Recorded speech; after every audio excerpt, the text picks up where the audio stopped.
കോട്ട ബാങ്ക് കവർച്ച നടന്ന രണ്ടാം ദിവസത്തിലേക്ക് കടന്നിട്ടും പ്രതിയെക്കുറിച്ച് തുമ്പൊന്നും കിട്ടാതെ ഇരുട്ടിൽ തപ്പുകയാണ് പോലീസ്.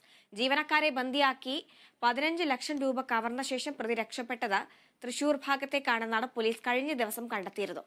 അതേസമയം പ്രതി സംസ്ഥാനം വിട്ടിട്ടുണ്ടോ എന്ന ആശങ്കയും പോലീസിനുണ്ട്. അന്വേഷണം വഴിതെറ്റിക്കുന്നതിന് വേണ്ടി മോഷണശേഷം പ്രതി ആദ്യം എറണാകുളത്തേക്ക് സഞ്ചരിച്ചു.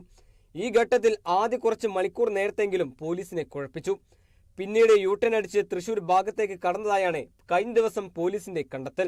ഇതോടെ അന്വേഷണം പാലക്കാട്, മലപ്പുറം ഉൾപ്പെടെയുള്ള വടക്കൻ ജില്ലകൾ കേന്ദ്രീകരിച്ച് നടത്തുകയാണ് പോലീസ്. അതേസമയം പ്രതി സംസ്ഥാനം വിട്ടിട്ടുണ്ടോ എന്നതും പോലീസിന് ആശങ്കയുണ്ട്. തൃശൂർ ഭാഗത്തേക്ക് യാത്ര ചെയ്ത പ്രതിയുടെ CCTV ദൃശ്യങ്ങൾ ഒരു നിശ്ചിത ദൂരം സഞ്ചരിച്ചത് മാത്രമേ പോലീസിന് ലഭിച്ചിട്ടുള്ളൂ. പിന്നീട് പ്രതിയുടെ CCTV ദൃശ്യങ്ങൾ ലഭ്യമല്ല. പ്രതി വീണ്ടും വാഹനം തിരിച്ച് എറണാകുളം ഭാഗത്തേക്ക് സഞ്ചരിച്ചിട്ടുണ്ടോ എന്നതും പോലീസ് പരിശോധിക്കുന്നുണ്ട്. അതിനിടെ അന്വേഷണ പുരോഗതി വിലയിരുത്താൻ റൂറൽ SP-യുടെ നേതൃത്വത്തിൽ പ്രത്യേക അന്വേഷണ സംഘം ഇന്നലെ ചാലക്കുടി DYSP ഓഫീസിൽ യോഗം ചേർന്നു.